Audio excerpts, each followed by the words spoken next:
Some people have said they've applied to over 10 schools and they've gotten rejection from a lot of the schools. And that can be quite discouraging. But in this video, I'll be sharing some things that you need to consider before applying for any course in any school. Knowing these things will help you choose courses that you are guaranteed to get an admission. So if you want to find out more about that, please keep on watching.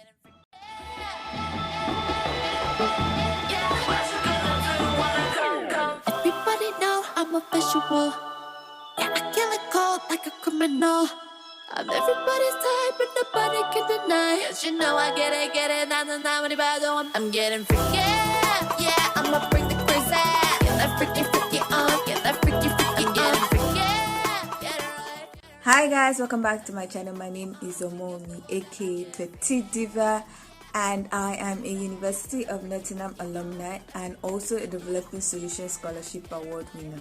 In this educational series, I talk about the UK admission process, I talk about the UK visa process, I also talk about tips and tricks on how to enjoy your stay in the UK, and I also talk about tips and tricks on how to earn more money as an international student in the UK. So if you like videos such as this, please consider subscribing by clicking on the red button that says subscribe, and don't forget to click on the bell notification icon by the side so that you're notified anytime I upload videos. Before we get into this video, I just want to remind you that I offer some UK educational services, and those services include SOP writing, academic CV writing, and the whole UK admission package services. For the UK admission package, it involves SOP writing, academic CV writing, curating courses and schools that are best fit you, and also helping you with the application process. So if you want any of my services, please check the description box for my email.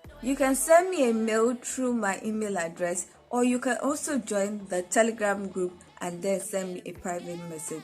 And please remember that my services are not for free. If you want me to curate courses or tell you about courses or schools that you can attend, it is not for free. That service is only free for those who pay for the UK admission package. It is not for free. If you just want that, it is 5,000 naira. If you want it free, then you have to pay for the UK admission package, and that is 50,000. I don't do any service for free. Some people will come to me, ask me for courses they can do, then go and meet the free agent, the supposedly free agent, to continue the process. I'm going to talk about the supposedly free agent at the end of this video. But now, before we get distracted with that part, let's get into this video. I understand that when you apply, you put in all your best, you hope for the best. But when you now see oh no, your application was not successful, or it was rejected, or something like that, it can be very discouraging. Most schools, if you ask them why your application was rejected, they will let you know. I know of somebody that they rejected her in another course, and when she asked, she was told that she didn't have the qualification for that course, but she could check some other courses. To prevent rejection, here are some things that you need to consider before you apply. Number one, you need to consider your undergraduate degree. Is it a bachelor's or is it a HND? That's higher national diploma. Not all schools will accept HND. I have a video where I listed some of the schools that accept HND. And not all courses in those schools accept HND. So you could see a school that accepts HND, then when you check for your course, you find out that they don't accept HND. So that's what you have to put in mind before even applying. So check the requirement to see if they accept HND before even applying. Number two, your undergraduate degree subject focus. That is the subject that your undergraduate degree was focused on. So is it zoology, botany, and the rest? Now, most times when you check a course, there is the requirement. Some schools will, or some courses rather, will be specific about the type of subject that you should have focused on for your undergraduate. So you can hear typical students students that are applying should have a bachelor's degree or HND in biological sciences, and they say example zoology, this, that. Some will just say biological science, some will say, like some courses will say computer science, statistics, or something. They will be specific when they are writing the subject that they expect their potential students to have been to have a degree based in. Now, some will write that if you are from other courses, you can apply, depending on another factor that I'm going to talk about later. But some will be specific with the type of subject you should have, your undergraduate degree should have been based in. So please check that to make sure that you are in line with what they want. Now, to look at or to consider before even applying is the classification of your undergraduate degree or undergraduate degree award. I would say that. That means for those that have first class 2-1, you can apply to almost all courses, because definitely in the admission officer's mind or the program coordinator's mind, if you can get a first class or a 2-1, you show that you have the capacity to finish strong in their course. So you'll be given a preference to getting an admission or getting an offer. However, they might still also consider the other things I've talked about, as if your certificate is what they require, or if the subject focus of your certificate is what they require.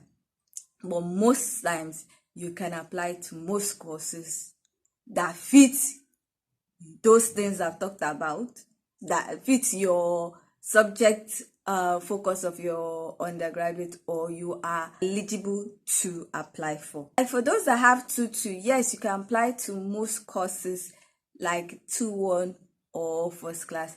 But some courses in some schools are very specific that they don't accept 2-2. They just want 2-1 or first class. That's the way it is. So if you apply to those courses, even if you fit every other thing, you have a bachelor's degree, your focus is, your subject focus for your undergraduate is what they require, the fact that they don't accept less than 2-1 would most likely result in you getting rejected. Now for third class, it is a whole lot harder to get an admission in some courses. Now, in some schools, they will say they don't accept third class. In some schools, they will say they advise third class to apply. But there are some extra things they will look from those who are applying with third class. So it might not be easy peasy compared to those that have a second class upper or first class. Now, the fourth thing to consider, and this is for most people that are trying to maybe change careers, or even those that have a third class, or even those that have HND, and that is work experience. If you have work experience in a field that you're applying to gain more knowledge and skills in, that's in a course that is linked to a field that you have experience in, you are most likely to get it, even if you don't have the requirement, or your subject focus for your undergraduate degree is not there. And this is because sometimes they look for those that have work experience. You would see it if they accept. Some of them will say, even if you don't have the degree in the subject mentioned, if you have work experience, you are encouraged to apply. But if you don't have the experience, you don't have the degree focus or the degree type or the degree award class, you will get rejected. For instance, somebody having a degree in law or business admin, then trying to do public health, especially the masters in public health, you would not even be asked. Before 3 days, they will just give you rejection. because Masters in Public Health is for healthcare professionals. So if you don't even have even volunteer work in any healthcare organization, they are going to reject you, even if you have a first class. I've seen where somebody applied for MSc in public health nutrition or so. They sent a letter back to the applicant and said that your application is being considered by the program coordinator, but they need more information. And they listed so many things that the person had to talk about. The person claimed or said that he had volunteer experience. They said, okay, explain everything you did during the volunteer experience or while you were working with the volunteer organization. So many things that if the person lied, the person is in big trouble because it's going to be giving a big rejection. Some will say they will interview you. Some courses will tell you they will interview you either by phone or tele interview. So if you go and do beyond your capacity and lie in your SOP or in your CV, sometimes you might be caught red-handed. So these are things that you need to consider. Also, another thing you might need to consider is your English proficiency test. Some courses that you might fit in, some programs that you might fit with in some schools might not accept the English proficiency test that you have. There are some schools that will accept HND. You find a course that you fit with, or you are most likely to get an admission with all your qualification. But the English test that you have is WAEC or NECO, and they only accept other English proficiency tests. You might have to sit for those exams to be able to get the unconditional offer, because sometimes they might give you that conditional offer, but in the offer letter they might write that you need to submit the test result of the other English proficiency test.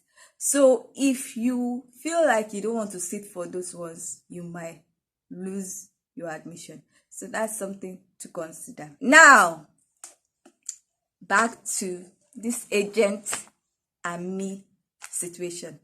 I am not an agent.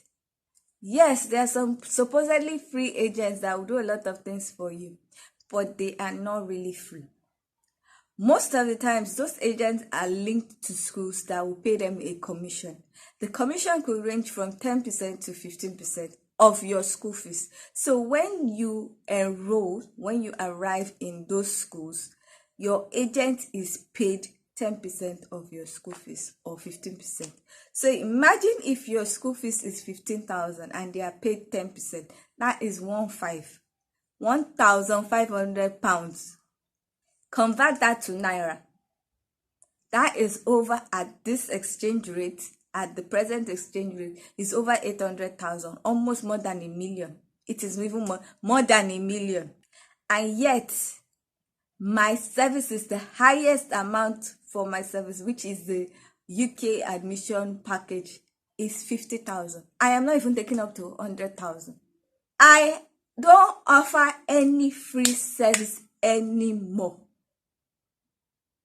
If I was an agent with the amount of people I've helped, I probably would have made almost 10,000 pounds. So please and please, when I tell you to pay, please help me to pay. And I also run a first pay, first attend to service. So you can communicate with me for 10 days and you don't pay. But somebody that has been talking to me or asking questions and pays that day will take preference over you that has been talking to me for almost 10 days. And because my delivery timeline is between 2 days to 5 or 6 days, when I finish working with one person is when I'll move to the next person.